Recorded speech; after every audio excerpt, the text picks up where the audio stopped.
kind of the first of those, because Jeff had spent a lot of time with him, watched him play when I was young, and I watched him play while I'm old, and he always had a different way of looking at things, and I loved that difference in the way he looked at things and I looked at things, and how those things would come together. And he's done a lot. He's played with a lot of people, from 70s and 80s type things. I don't want to get too deep into that, but played a lot of that kind of thing, and then got opportunities to go to another level. And he played a lot. He played a lot with two people that I really who really poured a lot into me when I was younger, Jim Gardner and Jay Comstock. Both guys who both poured into me when I was a young man. And he was able to play with those guys too. And what great memories that always was. Crazy for sure. It was a lot of fun playing with those guys. And so I wanted to ask him to come and share some of his wisdom about this instrument and about being a drummer. And because I knew that he would pour into you guys like he did when I was young. And so I'm excited to have him here. Some of you may know Jeff. Some of you may not know Jeff. Some of you only may know of him from a distance. But like I said, he's been somebody that has poured into me when I was young and made me a better player. Made me a better listener, and those two, listening is to me one of the most important parts of being able to play this instrument correctly, and most of us don't do it. We just listen to ourselves because we think we're so great, but we're really not. We're only as great as the rest of the people that are playing with us. We make a group and it works great. But this is my friend Jeff McAllister.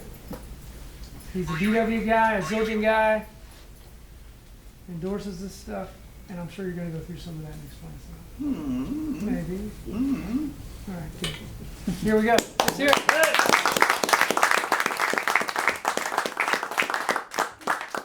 haven't done one of these in 20 years. And when Max called me, it was like, yes, I will do my tribute to dotted 30-second notes. But I went, nah, you can't do that. And what I want to do is, what I hope to do, is since COVID, since a lockdown, I've been playing a lot in the basement and practicing a whole bunch. I'm lucky enough to live with a woman and a dog. The woman likes it, the dog is indifferent about my practicing. But there's a few ideas here that hopefully they were sewn together. And truth be told, I'm a little nervous. So that's all the time we have for today. Thanks for coming out. I also recently had my hearing checked. A drummer? Yeah, I had my hearing checked, and I sat down and I said, hi. Yeah, I've been playing drums for 60 years, and they went, great. And they did my test, and they showed me, and they said, well, you've got typical hearing of a drummer that's been playing for 60 years. And they showed me the graph, and it looked like one of those ocean drops. You know, you go into the black hole, and nobody ever sees you again. So I'm operating on 40% of my hearing.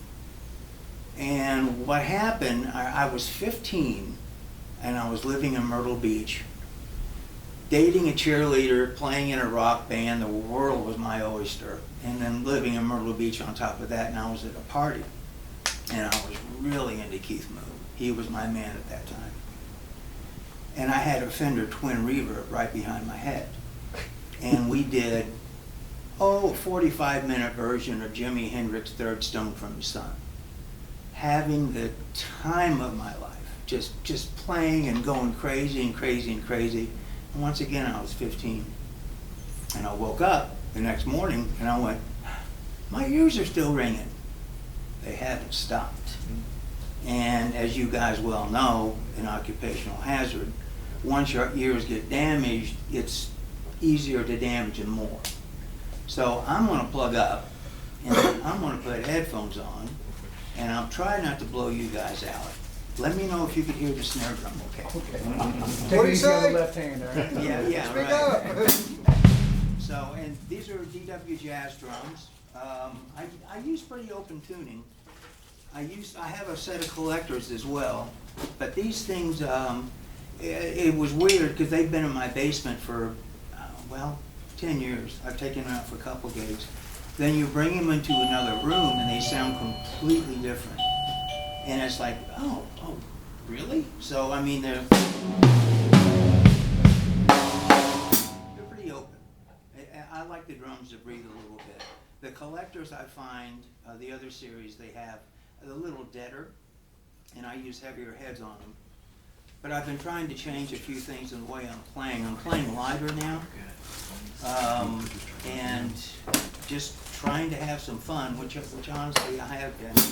So, and I made some notes here. Let's see if they make sense. Bear with me. It's obvious I quit the wrong day to quit sniffing wood. Sorry about that. And got a zillion trying to track oriental effects symbols. A lot of fun.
is taking 16th note rudiments and turning them into triplets.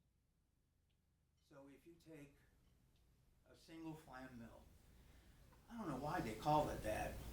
What do you want to call this? Single flam mill? It sounds good. Which is right,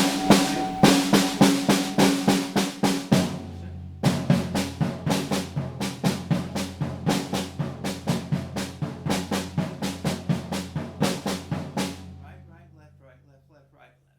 So you turn into triplets. So you go from 16ths. Triplets. 1, 2, 3, 4. That.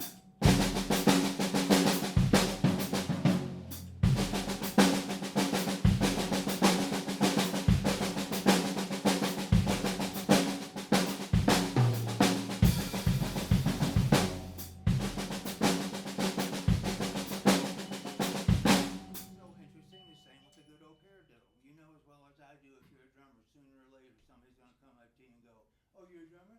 Play a paradiddle, man, come on." So you could take a regular 16th triplet or an 8th note.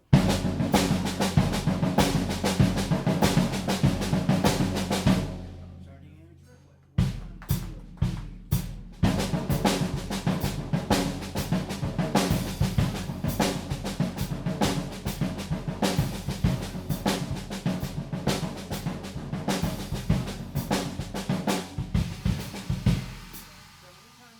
16th note rudiment, see what happens in triplet form. Double strokes. 1 E and a 2 E and a, let's say a flam tap.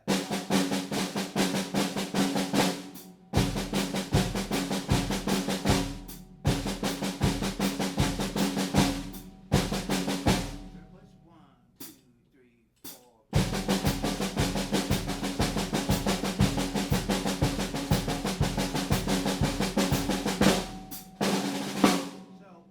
Keep yourself intrigued. I have a cassette at home, buried in the backyard, that nobody will ever hear of me playing in 1974 in my 1975 in my disco band called Crosswinds. And we were playing Ramada Inns and Holiday Inns back in those days. That was the only time you can get work. Hi, Dave. Hello. And go out and play from 9 to 3 every morning and get your own room and make $200 a week. Whew, it was wonderful. So I was playing simple disco, and every 4 measures I would do a fill. And disco was dance music, and I don't know how anybody stood to work with me. I mean, it was...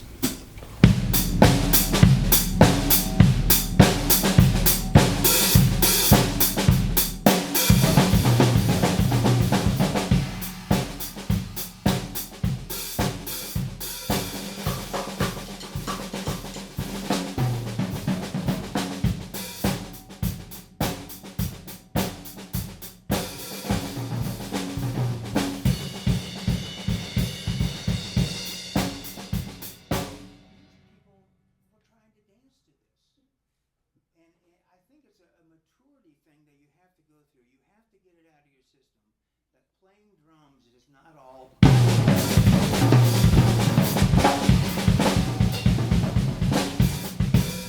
Playing drums is simplicity, especially if you want to work. You've got to shift gears a little bit, and I think you grow out of it. It took me a long time. And anytime anybody would say to me, "Hey man, you need to play simpler," it was like, I do not. I'll lay down a groove, but I will play like Tony Williams, and I will play like Billy Cobham in a disco band. Makes perfect sense, doesn't it? So when it comes to playing simply, you have to embrace the simpleness of it and see how cleanly and how well you can play it with taste, not overdoing it. Let's see if we can get this thing going. This is the country tune by Dwight Yoakam. And for you guys that don't like country, don't worry, it's really short. This is called Yet to Succeed. And this is, the drummer on this is Jim Christie, I think, which is an A1 Nashville drummer. And it's just remarkable, I think. Once again, simplicity. I'm gonna change symbols real quick here.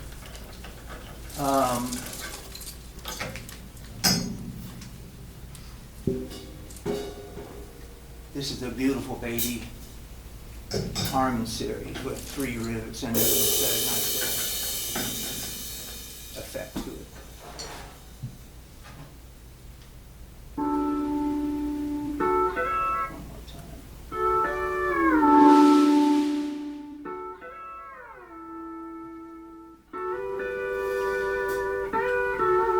Please don't start me crying, 'cause I'll go today.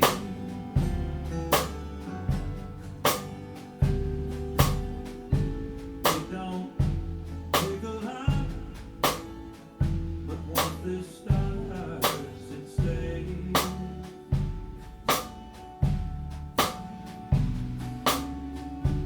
Talking used to help. Though that just brings down.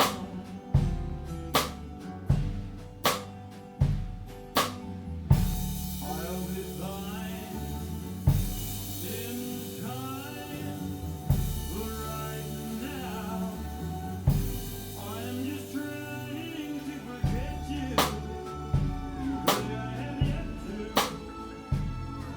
succeed.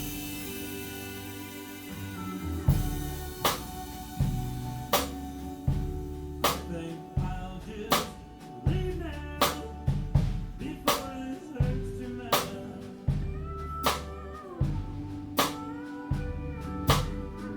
Avoiding sights from places my eyes can't bear to touch.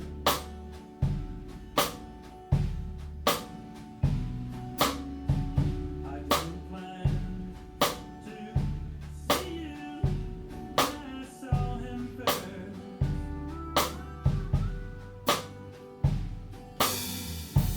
I'll be fine in time, but right now I'm just trying to forget you, but I have yet to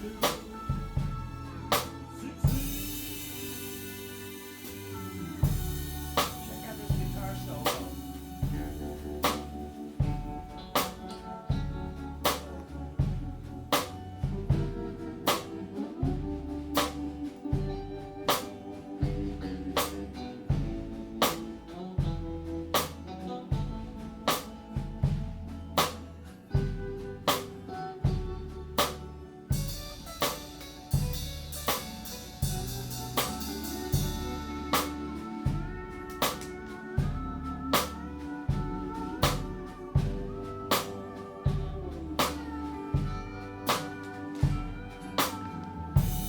I'll be fine in time, but right now I'm just trying to forget you, because I have yet to succeed.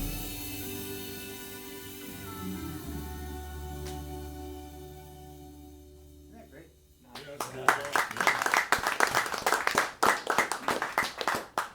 Very tasty. This other thing was released when I was 1 year old.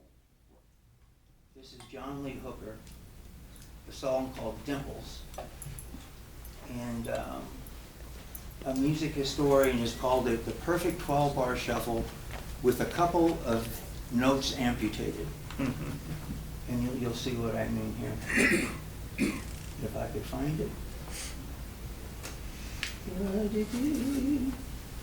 By the way, I just got the word from Max before we started that you guys can't leave without buying something. I hope that's okay. You brought your checkbook. What am I doing here, Max? There it is. Track is. Found you. Yeah, your Max.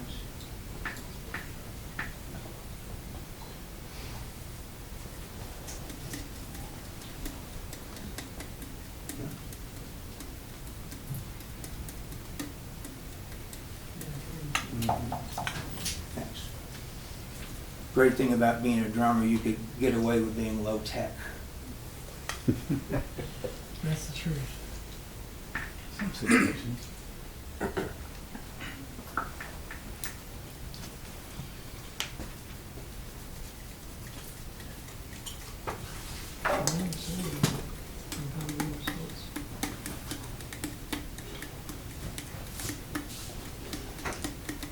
Tell we're all drummers here, huh? Hey, did I send this to you on a text or did I send you on something else? That's, I don't know. Did I send it to you on a text or an email? Hey, you guys got recycling? Email? I did. Trash can, that can. Where? I'm trying to message you. Right, that door. I think it's a message. Here. Yeah. Here we go. There we go. Now we're there. Okay. Let's see. Yeah, once again, this is John Lee Hooker, and this is really simple, 11 and a half bar blues. What'd you say it was called? 11 and a half bar blues. Dimples? I thought there was something wrong with when you sent it to me. What's this?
Isn't that wrong?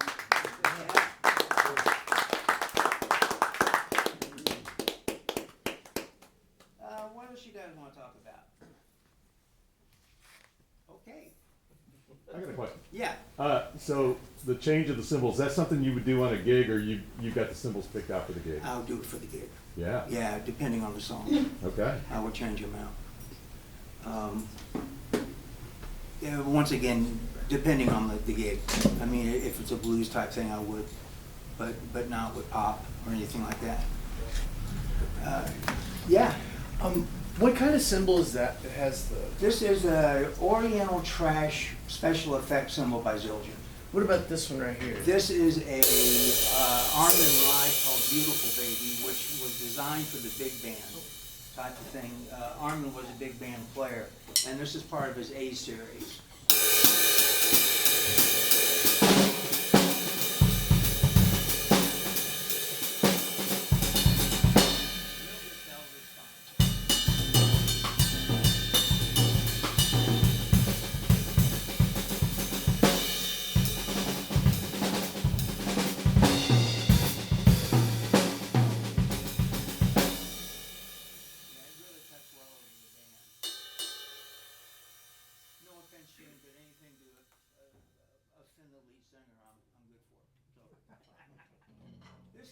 My drum teacher was John Roy, And this is his wife, June, who was kind enough to.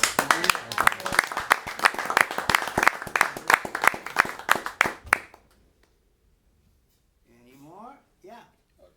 Listen, you play, it's great hearing you play, Oh, by the thank way. you. You got a nice Thanks. light touch and everything. I was just going to, when what you're playing, do you prefer to play jazz, three-piece stuff, or do you I'm not a everything? jazz player at all. I wish I was. Well, that was pretty close to me. Well, yeah, it's a real mystery to me. I remember I was 18, and I was into prog rock, like Emerson, Lake and Palmer, and Yes, and Genesis, and all the cool stuff, Mob Vision Orchestra. And I remember I woke up and I went, today I will get into jazz. And I went to the military PX there, and I picked out a jazz tape, and it was Bitches Brew by Miles Davis, Oh, which, as you Yeah. guys know, Yeah. was just the biggest fusion album in history. And I put the tape on, and I thought both sides were playing at once. It was just like, oh my God. And I said, well, I'll get into jazz later. I should have started with Duke Ellington or, Bessie Smith or something bluesy jazz or kind of blue by Miles would have been perfect to start simple. With jazz, from what I understand, you've got to understand general math before you go to trigonometry in real life. You've got to understand simplicity before you take that step into bebop and speed and things like that, which, like I said, I wish I can do it. I've got some great friends who are jazz guys. Not rockers, they're jazz guys. They were dedicated. And I go out and hear them play and go, oh man, I wish I could do that. Their light touch and the speed and the agility, it's wonderful. But it wasn't what I was raised on. And it just turned out that way. Anyway, thanks for the influence compliment. I appreciate that. you sound good. Sound great. Oh, thanks.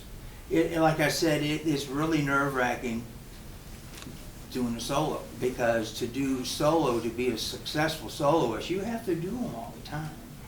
You just can't sit down and go, and play a brilliant 45-minute solo. That's why Buddy was so good, because he did it every night of his life since he was 3. Yeah. And repetition is the best teacher. That's what I always tell my students, and it's true. And these guys are used to doing solos, and I can do a 12-bar solo on a gig, but I've got trouble going in front of the drum set on the microphone saying, hey, there's a VW bus with your lights on. I can't handle that. I have to be behind drums to feel secure on stage. Yeah. But it's just one of those things that if I had a chance to do it, I've been in bands where I did have a solo spot. And then when that, you put that on muscle memory and you have chances, yeah, I know what I'm doing here, I know how I'm gonna come out on this, but when you're new at soloing, it's kind of like,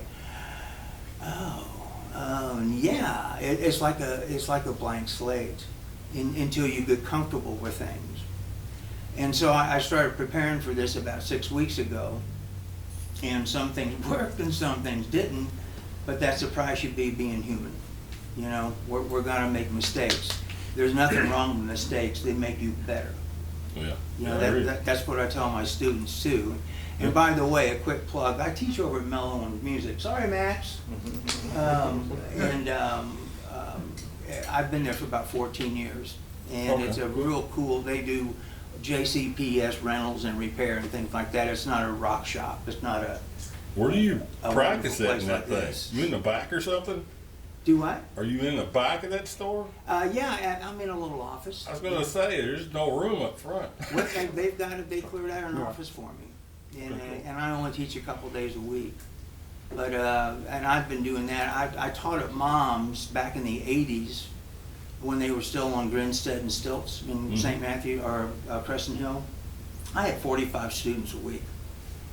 That's a lot to keep up Yeah. with, and I was considerably younger, and I was way into it. But at least I'm keeping my feet wet, teaching Yeah, a little good. bit now. So, How many students you taking on now? maybe 12.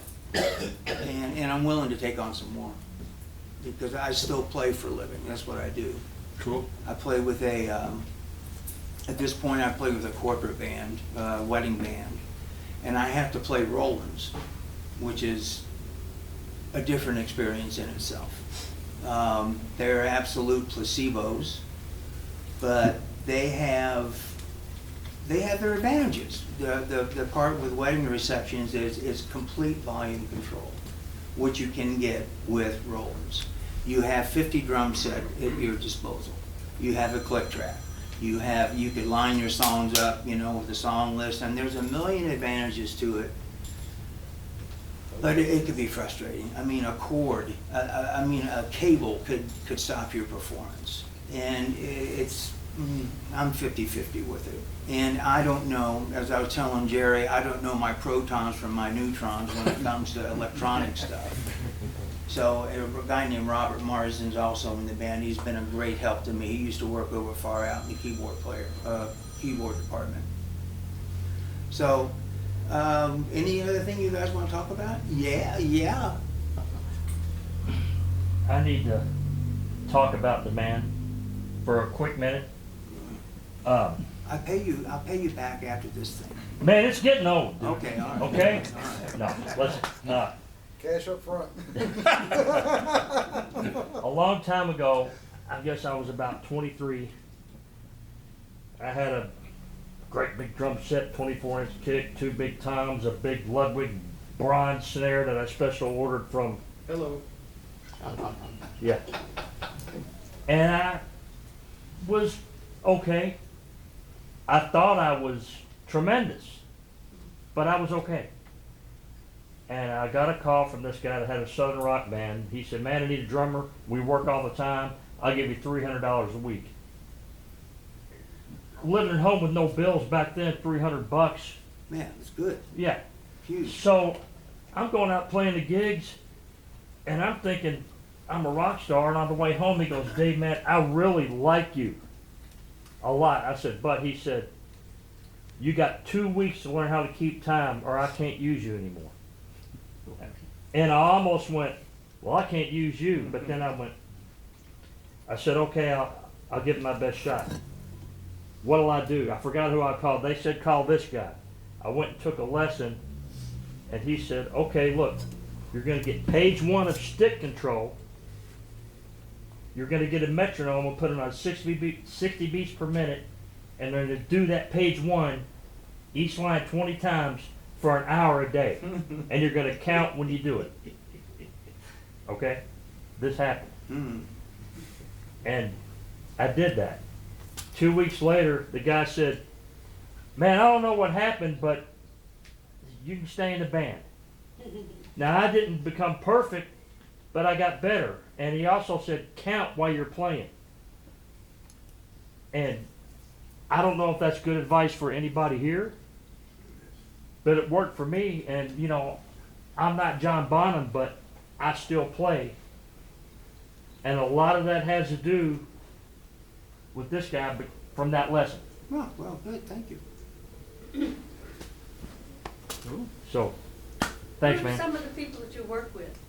Pardon me? Tell us some of the folks that you've worked with. Oh, I was lucky enough to go on the blues circuit. As a matter of fact, there was a Maxwell connection here.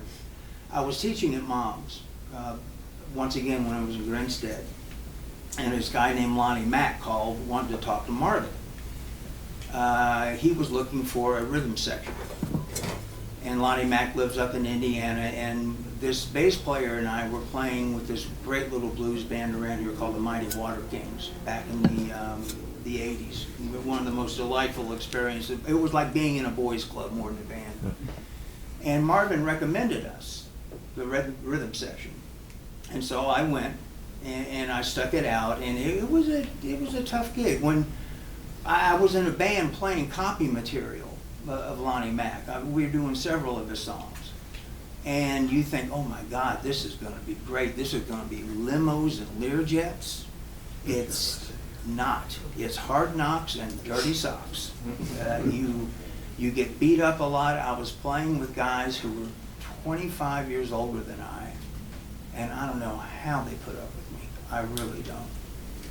And I was with them for 2.5, 3 years. Then they started winding down, and this guy named Duke Robillard moved to town. Duke started Roomful of Blues, a big horn band up in Rhode Island. He took Jimmy Vaughn's place in the T-Birds. He's since toured with Tom Waits and Bob Dylan. And I did 3 albums with him and several other albums with blues artists. John Hammond, the late great John Hammond, Grammy-nominated album with him. And I learned so much from him. And it's, you know, it's really weird how things work in this business. We were playing 5 nights a week. We would start in San Diego and work our way up to British Columbia over a course of 7 weeks. And then we were playing Australia. We went to Istanbul. We went to Athens. We were playing everywhere in Europe. And I was trying to get a Zildjian endorsement. I said, you know, I was sending them, updating materials and making calls. Nothing. I could not get a nibble. They wouldn't return my calls. They wouldn't even return my resumes. I always said, okay, yeah, we're recording this album now. We're going to Sydney, Australia in 2 weeks. Crickets, tumbleweed. Tony Bowles was a guitar player in the Mighty Water Kings. And he was with Hank Jr. He called, I was with Duke for about 3 years. He called and he said, hey, Hank's looking for a drummer. And I went, oh, man, I don't know if I really want to play with him. But then I went, wait a minute. Okay. Buses, 4 times the money, nice hotels, not full-time, not being away from home for 7 weeks at a time, which I was in the blues. So I did the audition and I got the gig. That was on Sunday night. And Monday morning before I left Nashville, I spent the night there. Before I left Nashville, I called Zildjian. And I said, please be advised that I will be touring with Hank Williams Jr. this summer. By the time I got to Louisville, they'd called me and offered me an endorsement. So it's all about being in front of people, and because to them, it's free advertisement. You know, for DW or Zildjian or Vic Firth or whatever. And that was kind of a harsh lesson. So, I mean, it doesn't matter how many resumes you got or whatever, it's who you know in the business. And because Tony got me the gig with Hank. And that echelon was kind of shocking. The band with Hank, the camaraderie was tremendous because we were in the trenches against Hank. You never knew which Hank was going to show up. And it could be the nice Hank, it could be the wild Hank, it could be, and what was terrifying is you're playing, I think the biggest gig we did was 70,000 people. And you know what song you'd open up with, and you know what song you're going to finish with. Anything could happen in the middle. And that's terrifying. And I had a good friend of mine who's a sax player, Mike Murphy in the Water Kings, was with Hank a year before I was. And he recently passed, and we got to have this great conversation before he left. And he said, you know, that year with Hank, it wasn't fun. And I went, you're right. It wasn't fun at all. We took a year off, and I got the gig with Skynyrd. We did 70 gigs.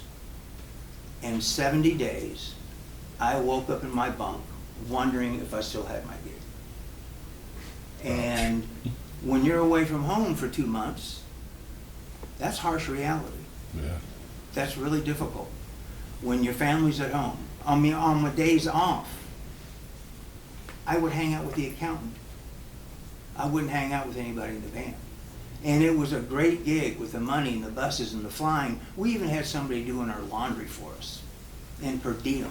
And it was great, but it was just like, it was nerve-wracking. I always wished that I could have been in the situation, which many of you guys are, where you start in a band in high school, then work up to nightclubs, then work up to opening for bigger acts in nightclubs, and go as a package, and then finally start doing arenas like so many of these younger bands are now.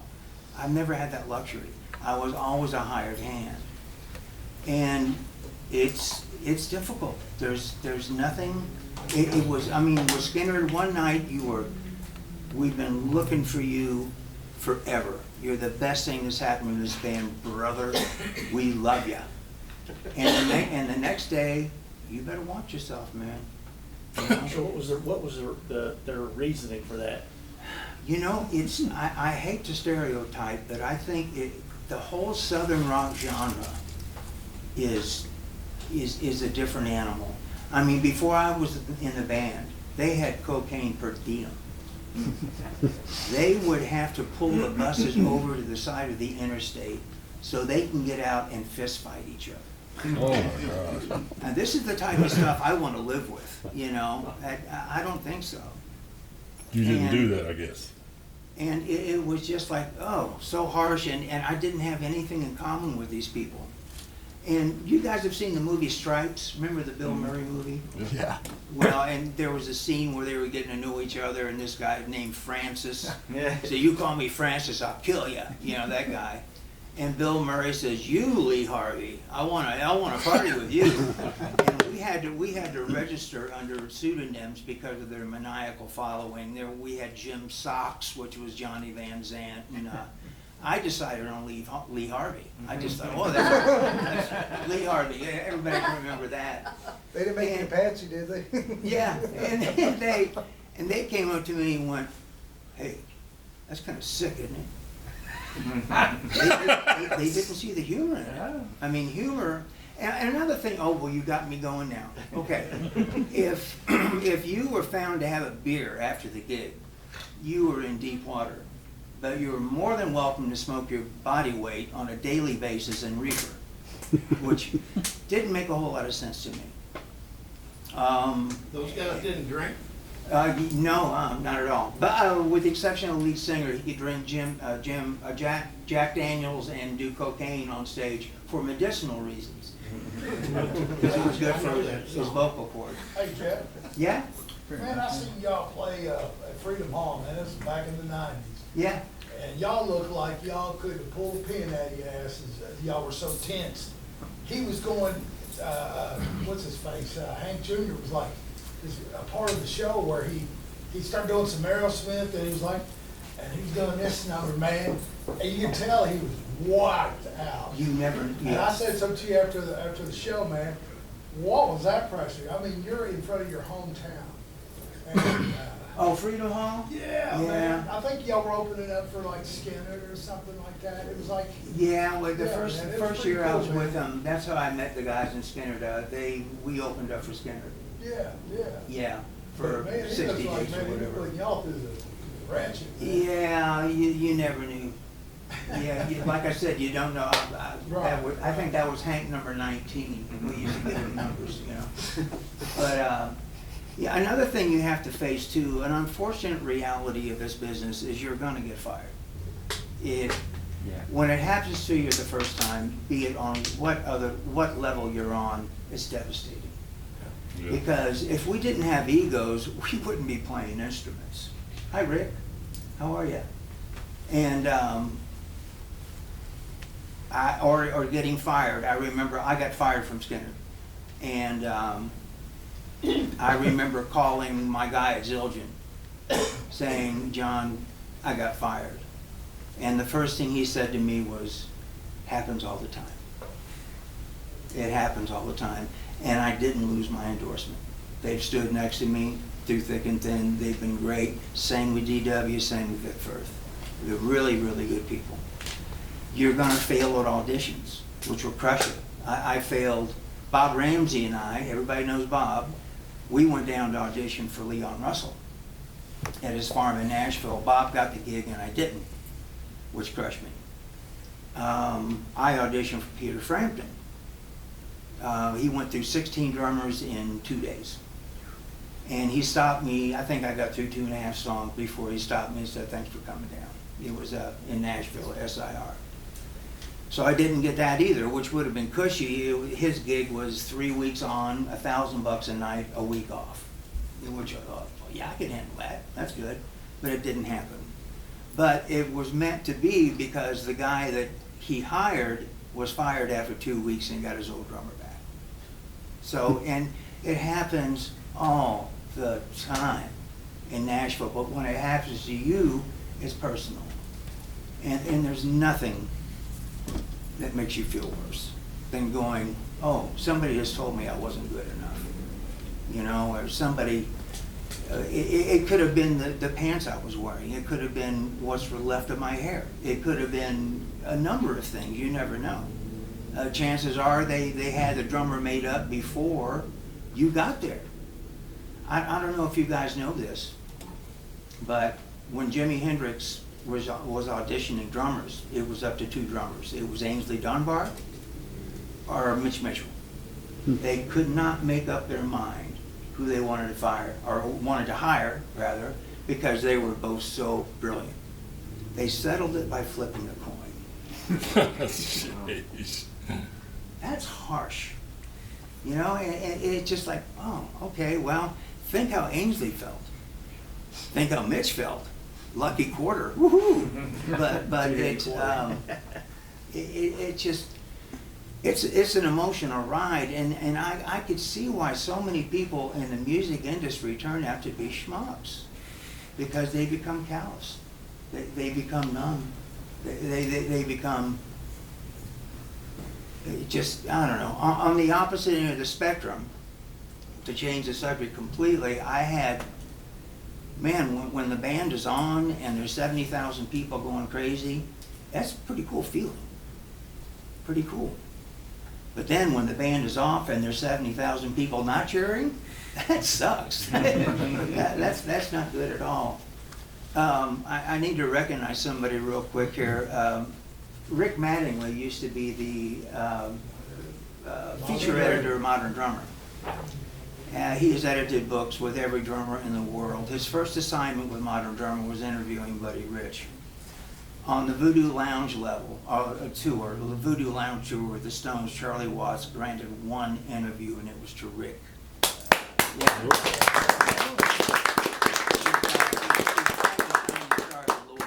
He's a local boy done real good. Thanks for coming out, Rick. So that's it. Did I bum you guys up? What was the years that you played with Hank and with Skynyrd? 94 to 97 with Hank, and then Skynyrd 98. Then I had 7 years off, and then I went back with Hank. And this is kind of a funny story. I had 7 years off with Hank. I was getting ready to go to a big band gig at the Brown Hotel, and I remember I had my tux on, the phone rang. And it was Bob Smith, who was Hank's production manager when I was there. And he said, our drummer's dad had a stroke, and he's not going to be able to make the gig. It's in Austin, Texas, tomorrow night.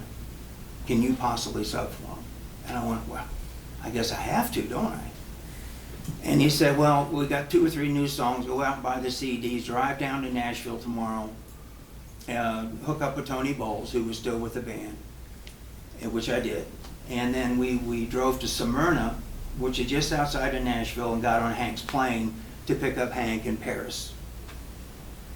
And we got off the plane. It was just a private little plane. Got off the plane, and I said, hey, Hank, how you doing? He looked at me and went, hey, man.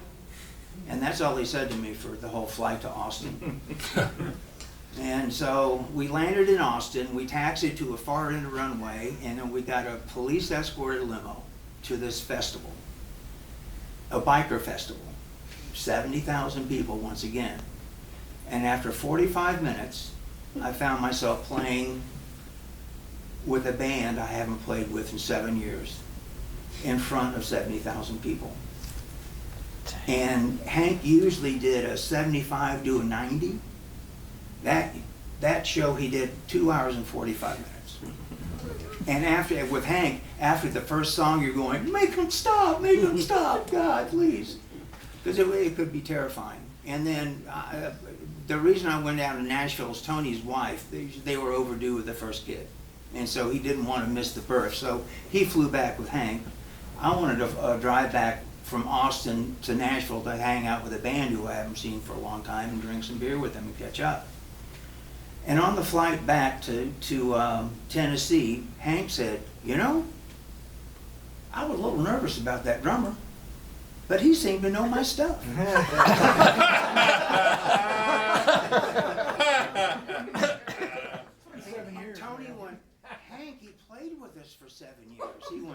He did? Where was I? He didn't remember me. Talk about making an impression.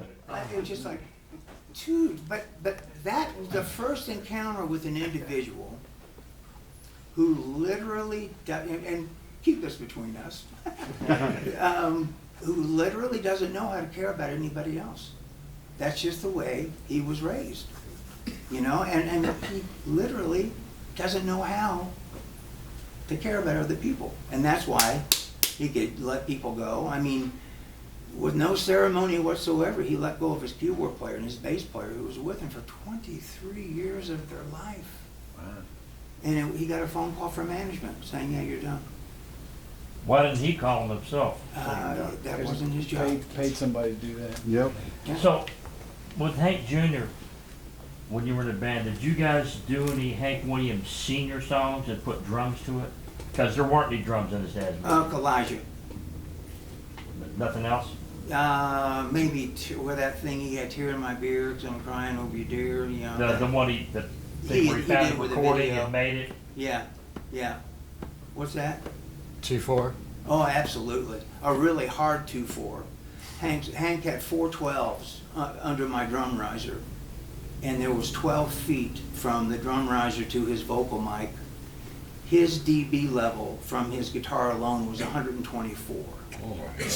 It was just the loudest gig you've ever been with. And he had this thing with his left hand where he would bend the strings and his guitar would sound out of tune all the time. We called it the reptilian scale, where he would play and it was just like, what is that? Every cat in the neighborhood would drop. And he was interesting. When he was, his forte was sitting down with an acoustic guitar, and which is a segment he did every night, and it was quite good. But glad I did it, glad it's behind me. I've got a question about that, actually. What's that? I mean, you did all this road work, you know, that was basically a career for you. At some point, I'm assuming, you decided, I'm not gonna do this road thing anymore. Yeah. And I would be interested to hear what it's like to be at that level and then to make this decision that I'm gonna do this on a different scale, and how you sort of, how that sort of lands on you, how you sort of get into the different mode. Starting from zero. Yeah. Starting from absolute zero, especially when you leave the area, which I did for quite some time, and you have to start with some pretty bad gigs just to get the word out that you're available and you know, keep playing. I remember the first gig I did after I got back home. I forgot if it was Skynyrd or Hank, but it was some gig that we rehearsed for, and we had to be at the Iroquois Amphitheater at 4 in the morning for some morning show. We rehearsed, and we had this fiddle player who is one of these guys with a manhole cover, you know, for a belt buckle, and you know, just always smiling. And his fiddle player, his forte was Orange Blossom Special. How surprising is that? So we got to the gig, and he walked on stage with an ample case, and I went, "Whoa, he must be his good fiddle." It was his hat. And I went, "Yep, starting over." And so you take all these not so good gigs, and it somehow leads you out of it. It takes a minute to reestablish though. I think one of the things I'm wondering about is that, you know, we have this idea of what it means to be successful. Yeah. But you have, at some point, that's kind of a sliding scale where Yeah. success means playing in front of 70,000 people. All of a sudden, that's not what it means anymore. That's exactly right. And I'm wondering how you sort of. Well, you got went to through that with Bride to a degree, right? Yeah, Yeah, right. yeah. It just gets to a point where you get tired of living by somebody else's rules. You know, they're beck and call. You get tired of that. It's my understanding that to work with Leon Russell, you had to work on his farm on off days. That's kind of different. Keep you healthy. Are you serious? Yeah. No. Is that what binds into the Ramsey chickens didn't and all do that? it, but that my understanding was part of the deal. We okay? You know, we know. Okay. Help yourself. But it was interesting. Like I said, I'm glad I did it. Glad it's behind me. It was tension filled. I mean, look at me. I'm 23. Yeah, dude. Anyway, I'm Hey, gonna Jeff. play a couple more things here. Can I ask one more? Yeah. About your playing? Yeah. What was that little crazy thing you did over there on with the floor snare thing? Oh, it's called a crazy thing. Crazy. All right. I've never I seen don't that know. before. You know what happened? I probably got into that by dropping a stick and saving it Saving one it, night. yeah. Yeah. I'll show it to you. Maybe call it Crazy Ivan or something or other. Yeah. Yeah, I don't know. I don't know what happened there. And you ended with a bass drum. So what I was doing was a 3-2.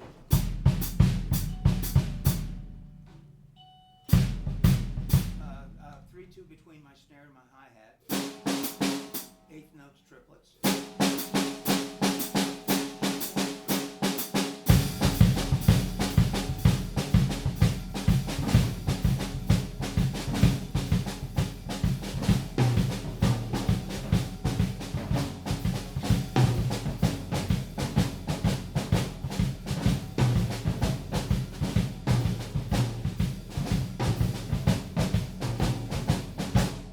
Anything to keep you amused. Speaking of polyrhythms, there's one thing that's guaranteed to drive your pets crazy. Try it as soon as you can. It's a 4-3, 4 against 3. And what I always thought about polyrhythms was, well, that's 3-4 against 4-4. Incorrect. They're accents. So if you're in 3, you're playing 3 on the hi-hat and playing 4 on the bass drum.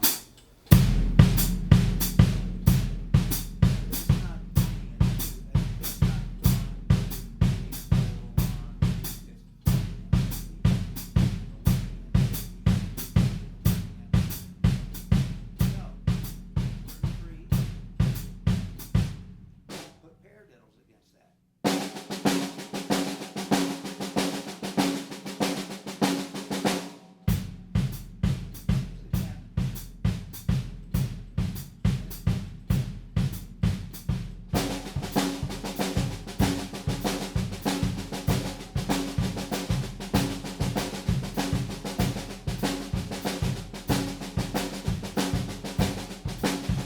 So what you do, the paradiddles allow this melody.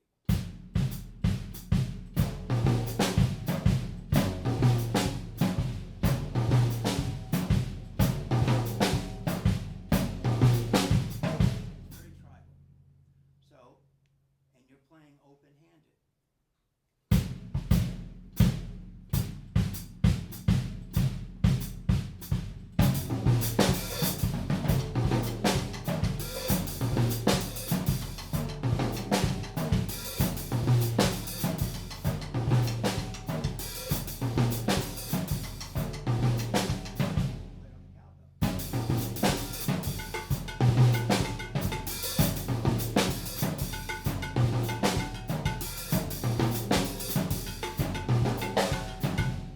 I'll get you a gig in a dance band, but it gets you thinking mathematically. So that's kind of fun to do. And once again, it's paradiddle based. 2 more paradiddle things too. I steal like a bandit off of Facebook. I see these 12-year-old Japanese girls going, "Oh my God, look at that!" And I see these established pros going, "Oh yeah, that I'm stealing that." And it could take me a week to work it up. But one thing I found, and I forgot who I stole this from, and I stole it. It's a paradiddle and a tap. Paradiddle and a tap. So you're going right, left, right, left, right, left, right, left. So the accent's moving over one each time. So,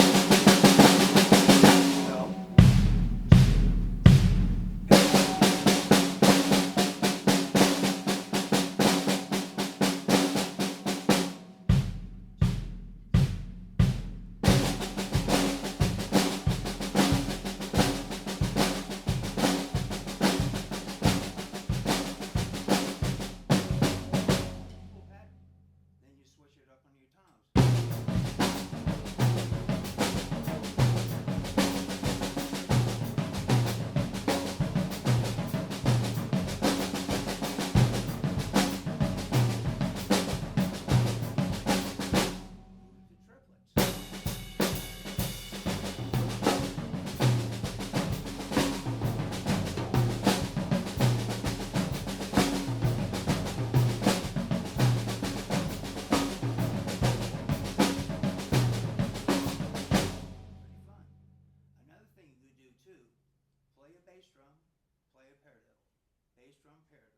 just, you're kind of reversing it. Oh, I'm sorry, and the other thing, I was flamming on the beginning of the paradiddle. So when you flam on two surfaces, it sounds like two people.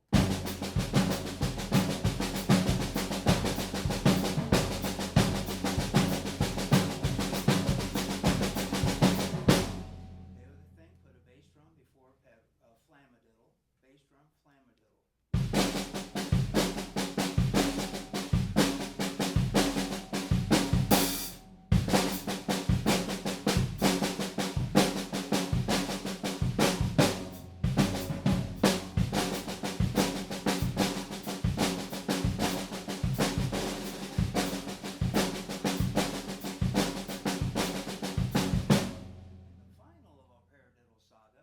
Take a paradiddle and shift the accents.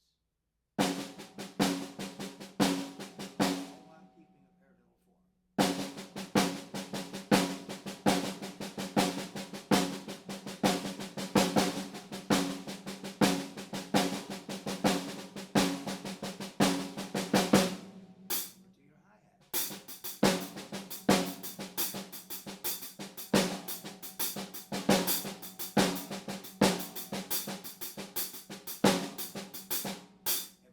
Accent the hi-hat with your right hand, open it.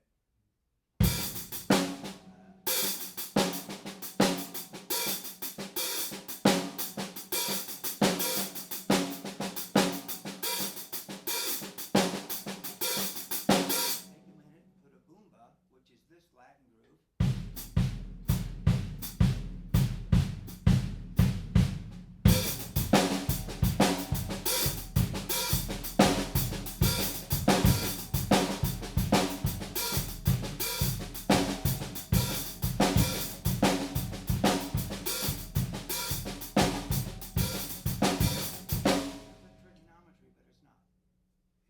Once again, hey man, play a paradiddle. So, Do you use that? Do you use that in Brown Eyed Girl? Brown Eyed Girl? Yeah. Do you use that in Brown Eyed Girl? I'm just asking. Yeah, guys, I have to tell you, I've been playing drums for 61 years, been in 17 billion bands. I had to learn Pink Pony Club last week. Welcome to the club, my friend. Welcome to the club. I was depressed, but we do it well, and the dance floor loves it. Real quick, I got into this. My first paying gig, I was 11. And my dad was in the Air Force, and we were stationed in Japan. And I'm like everybody else in this room, Ringo got me into it. What year was that? I saw the Sullivan Show. It was all over. It was just all over. That's what I want to do. So when I was 11, a couple of years after that, I had my first gig at a teen club in Japan. We made $5 a piece. And at that time, that meant I could buy 2 albums and have enough left over for a Coke and a hamburger. Wow. And at that point, I went, this is what I'm doing. It was so much fun. And it's been downhill since then. but I feel really, yeah. Did you catch the Ventures while you were in Japan during their big I saw them boom on in TV. Japan? They were bigger than the Beatles in Japan. They I sold believe it. 40 million albums in Japan alone. So you saw Mel Taylor live? I did not see. I saw the Safaris live and the Astronauts, but not the Ventures. Okay. And my girlfriend brought up a really good point. I said, I wonder how come, and the Japanese were huge Beatle fans. I believe it. And I was there when they were there in '66. And my dad regrets to his dying day that he didn't take me, but that's just the way it goes. I was talking to my girlfriend. I said, I just don't understand why the Ventures were bigger than the Beatles in Japan. And she went, the language. I went, oh, yeah, the language. And I don't know if you guys have paid attention, but there's a million imitation Venture bands in Japan to this day. Yeah. And I get to sub with his band, with Brett's band, the Get Down. They're an all-instrumental surf band, and it is so much fun. but don't tell him that. Could have a better guy in the bullpen. No, dude, I just. We might need you this year. I'm getting some teeth work done. I'm ready. All right. I'm ready. Anyway, anything else? Yeah, I've got a question. So, as we all age, and when a lot of times we're playing gigs that are a longer gig, even at this age, we're playing 2 hours, 2.5 hours, maybe an hour and a half, whatever that is. Mm-hmm. Are you dealing with any sort of pain issues, back issues, anything like that? And do you have any sort of protocol that you put in place before or after you play or practice or any of that? And how does that work into you? I'm starting to deal with some back problems, and I'm on top of hearing loss, which is the number one thing. But I went up and I actually bought that Spinal G Drum saddle. yeah. Yeah. Which is, I'm still getting used to it. It's been a year, I'm still getting used to it. But that's been, it's starting to bug me a little bit, but so far my knees and my hips are okay. Good. And I think that's one reason I practice so much is just because I'm 71. And it's like, no, I'm not, I'm 23. And it keeps you thinking. Mm-hmm. It keeps you challenging yourself and going, okay, can I do this? Can I do that? It keeps you limber. And up here, you're thinking math, Mm-hmm. Yes. which, at our age, my age, that ain't going to be a bad thing. Just to try to keep it smart and think about things and seeing if your left hand can do what your right hand's doing. So that is a good thing about playing drums at my age, I think. And it becomes so therapeutic if you give it a chance. It becomes the most important part of your day. I mean, you could re-shingle your roof, put a koi pond in the backyard, blacktop the driveway, do your taxes, do your laundry, but if you don't practice for an hour, you don't feel like you've done anything. Yeah. And it's selfish. It is. It's very selfish, but you've made that move to make yourself a little better. And that's so important mentally. I think at that point, just to keep pushing. So. What era of Yes do you prefer? What? What era of Yes? Which? Yes. Yes. Oh, yeah. I lost touch with them when they went with Patrick Moraz. Relayer was the last album I bought, I think. I saw them in Germany. My dad was stationed there. I went to high school over there. I saw them 3 times on the Topographic Tour. I saw Emerson, Lake and Palmer 6 times. The great thing about Germany, or Europe in general, is the train system. So you could take a train this way, this way, this way, this way, and see the same concert. And it was magic. It was just magical. Any Cozy Pal sightings during that time? Were you Do a what? Rainbow Cozy Pal fan? I saw Cozy with the Jeff Beck Band. Oh, okay. And I mean, back in the 70s, Europe was flooded with concerts. I mean, I saw Uriah Heep at least 7,000 times. Wow. I'm convinced. You remember at Louisville Gardens how it was always Bob Seger and Aerosmith? It was the same thing with Uriah Heep in Europe. They were always opening up for somebody. But it was quite the place to live. I loved it. But it's weird. What's happening now with Prague is it's really starting to get its due. I've seen a lot of people going crazy over Emerson, Lake and Palmer on the internet. And back when I was in high school, Carl Palmer was the man. I mean, he just, until I got to Mahavishnu, and then that was eye-opening. And one of the biggest trades I regret is I had a Black Oyster Pearl 1965 Ludwig kit, even with a Roger Swivomatic tom holder like Ringo, because it was Ringo's identical kit. I traded it in on a set of 5s, thinking it would make me play and sound like Billy Cobham. Didn't work. And so I was really lucky. That's the only trade I regret. So I think in the long scheme of things, I've been pretty fortunate. One other guy I want to recognize, back in the old days, there was a guy running a drum shop here at Far Out and at Mom's, who would invite all these clinicians, like Max is doing, but he would have them hang out and give lessons.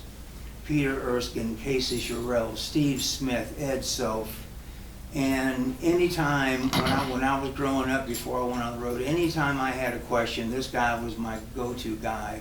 He's a dear friend of mine. He played with the Epics. Would you please say hello to Dave Beck? Hey!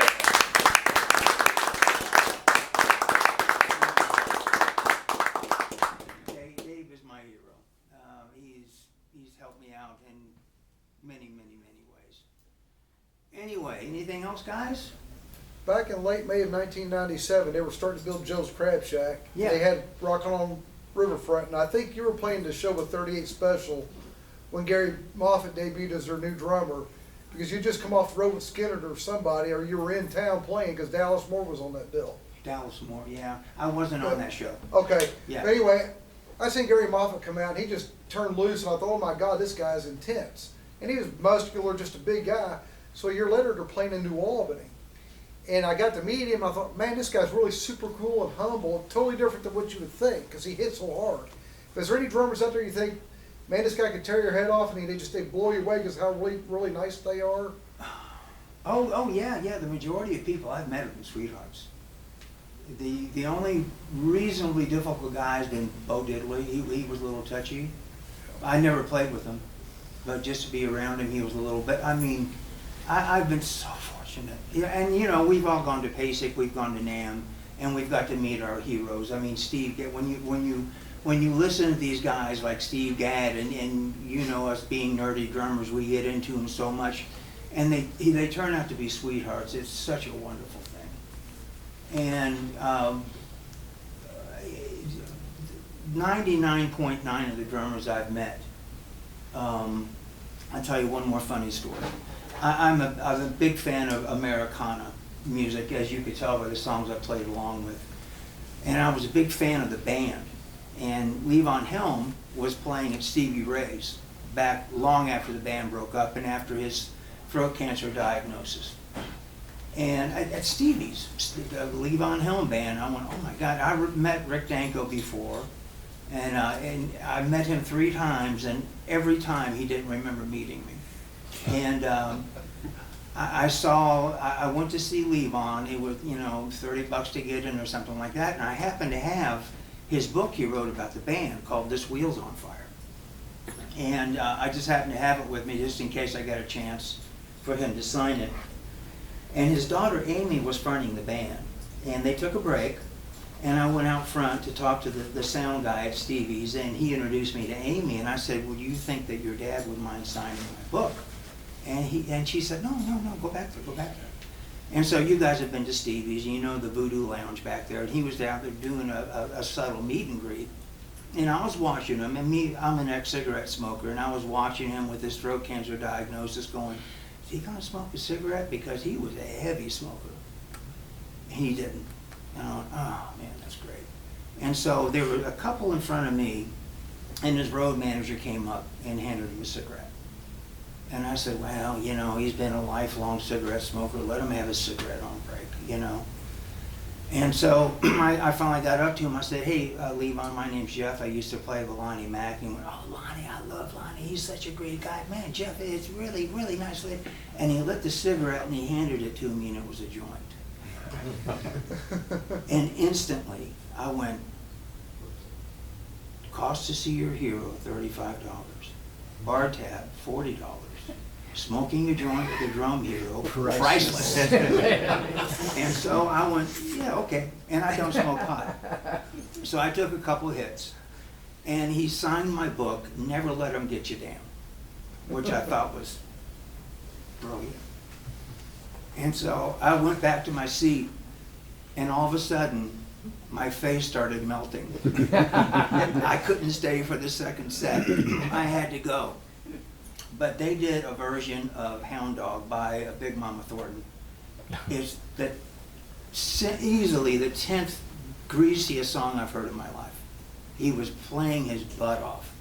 And I've always admired just playing, and to meet the guy, just like the majority of drummers I've met, the big echelon, hero worship guys, that turned out to be sweethearts, fond memories, and you will never forget.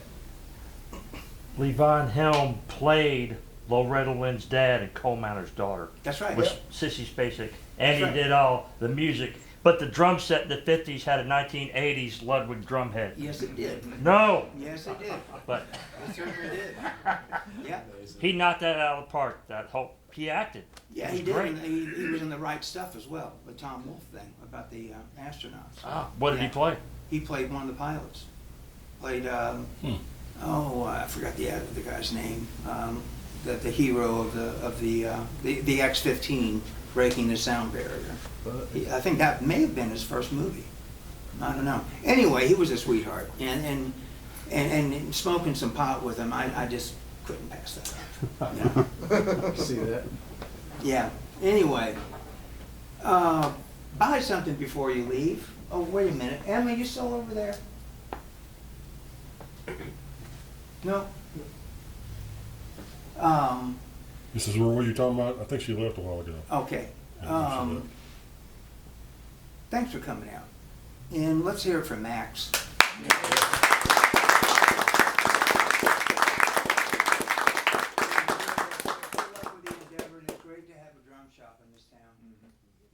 Thanks for the invite, Max. It's very kind of you. It's my pleasure.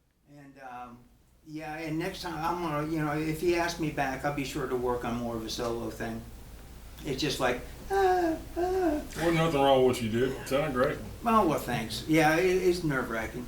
That sounded great. It was good to hear you play. Well, thank you very much. I appreciate it. How many years were you with the Monarchs? I played with them for 15 years. Did you take David's spot? David Williamson? No. Okay. Yes. Well, actually, it was David and then Paul Culligan played Okay. with the Monarchs for a while. Okay. And then I replaced Paul. Okay. Yeah, I was with them for 15 years. Now Jeff Jarbo's their drummer. That's Yeah. right. Jeff, and I replaced Jeff and the Wolf Brothers 40 some odd years ago. Jeff replaced me. I'm sorry. Yeah, well, Yeah. And so yeah, Jeff. What can you say about Jeff Jarbo? He's wonderful.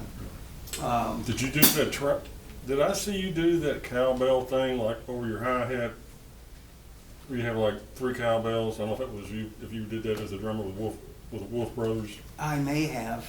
And I seen that, I thought that was really slick how, I don't know if it was you did that or I can't remember who it was, a drummer at that time, but I know it was stuck in my brain. Uh-huh. It was a really nice flow into everything else. Well, I don't recall. I don't know. It's a long time ago. Speaking of cowbells, the beauty of living with a girl who puts up with drums, I got this new samba bell, and I was downstairs practicing with it and kind of proud of it, you know. Wow, I got a new cowbell after 300 years, I got a new cowbell. She comes downstairs and goes, "That's a little overbearing." Okay, all right, fine. But the cowbell group, mainly because of Gad, he, I think, brought it to the forefront, with the exception of Mississippi Queen and Honky Tonk Women. And speaking of Honky Tonk Women, you know, drummers we are drilled. Rigidity. You have to keep it, if it starts at 101, you better finish at 101. You know? Hey, come on. That's what click tracks are for. But when I was in 8th grade, I got Honky Tonk Women. That was released. I still have the 45. And I played it, and I played it, and I played it, and it made me so happy. And I just couldn't contain my happiness when I heard this tune. It just made me want to move and dance around the room and just, oh, it was so good. And then 30 years later, it came on the radio, and I went, oh my God, that's speeding up. I never noticed it. I mean, it starts here and it ends here. That is what, it was explained to me, that is the roll in rock and roll. Rock is solidity, roll is, okay, we'll take this little liberty here, go, I mean, when you listen to the early stuff, and Honky Tonk William is a brilliant example. You could feel the momentum. And I never once, when I was in 8th grade, I didn't go, well, that's speeding up. We'll have none of that. You know, no, it was just that, oh, you're so into it and it just made you happy. So it's so hard, especially in this day of a click track, to allow yourself to do that.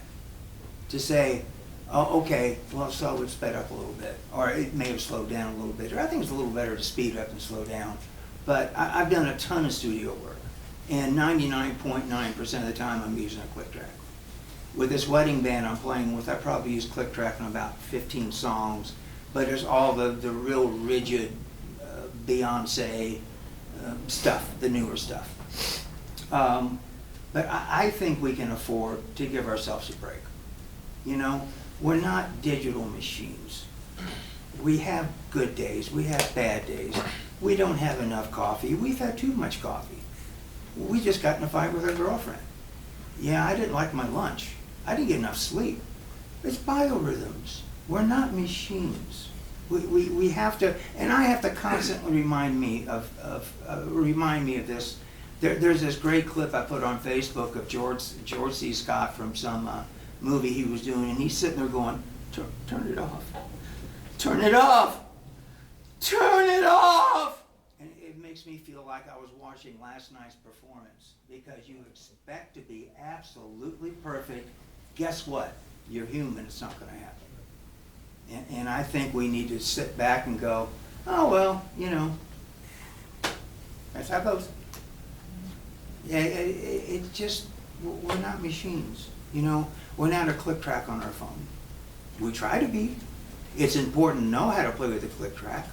It's way important to do that, but that's the role in the rock. That's okay if you listen to some of the rockabilly stuff and some of the early rock and roll. It moves, but it makes you happy, and that's what's more important. You know, it just good old rock and roll. Anyway, anything else?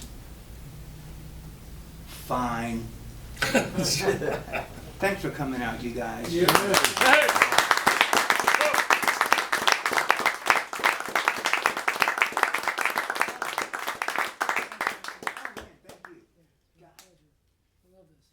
So, just so you know. You gotta buy something before you leave. No, I don't have to buy anything. If you want to buy something, I'll sell it to you. But you don't have to buy anything. And I want you guys to understand how important these kind of events are to me personally. It's one of the reasons why I started this drum shop. It's, yeah, selling drums is great. Getting you the stuff that you can take and use as a tool is an awesome thing. But this part of it is what's most important to me. It's the most important thing to me for this community is for us to all learn from each other, which is one of the reasons why I brought Jeff in, because I knew that would happen. Many more of these are going to happen. Cats right here in town that you can go take a lesson with, cats that you can go hang out with, go have lunch with, spend time with, that can mentor you, because that is how you learn. It's how I learned. I've had so many great mentors in my life. When June left, I walked out to tell her thank you, because John Roy was such a huge influence on me for many, many years. I went to see him every single year, watch him play a gig. You just get inspired by having somebody right there that you can ask questions and that type of thing. And that's what this resource is about. This is what Thursday nights is about. Getting together, hanging out, learning something about the instrument, how an instrument's made. Like next week, I've got Gary Anakin coming in who makes stave snare drums like this one. That's one of his drums. He's coming in next week to teach how he puts stave drums together.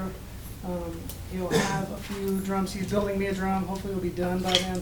Very excited about it. But he's coming in next week to do that. And then the following week is one of the most popular evenings we have is our karaoke night, which is great. And the theme this time is Led Zeppelin, so bring your best Led Zeppelin song. And we have drum kits here. You get to play, and it's a lot of fun. Even if you don't play, come and watch somebody else play. It's a lot of fun. You'll learn something watching somebody. I learned something from everybody that I watch play in karaoke, whether they're a little kid to the oldest adult we can get in here. So please come and hang out. Thank you again. Thank you, Max. I appreciate the Always, invite. always a pleasure to have you. And Zach's gonna kill me if I don't tell him to take a picture. So we have to take a picture to put on this is our 35th night of doing this in a row. Also remember, Dave Northrup will be here on April 28th for a clinic. $15. It's a Tuesday night. It'll be a great He's a clinic. monster. He's a monster. Yeah, great pocket. Really nice guy. He's coming. I had a conversation with Rich Redmond today. He's going to be coming probably in June. Of course, Todd Zuckerman's going to be here for 2 nights. And there's some other people like Zach Bruce, who I'm in. I don't know if you know that guy. He's a YouTuber. He's a blazing player. Unbelievable. He's going to be here in May. So lots of things going on. Lots of things going on to inspire you to do whatever the heck you want to do with this. All right? So we're going to shoot a photo. We'll do it probably out here. I don't know exactly how we're going to do it. Layer it up. Put Barry in the back. Do this picture. Modi, follow me. That's a 16 too, man. Be nice to find something vintage. I went for that. I get something that's gonna hold it up. Come on over. Everybody come over and take a picture real quick.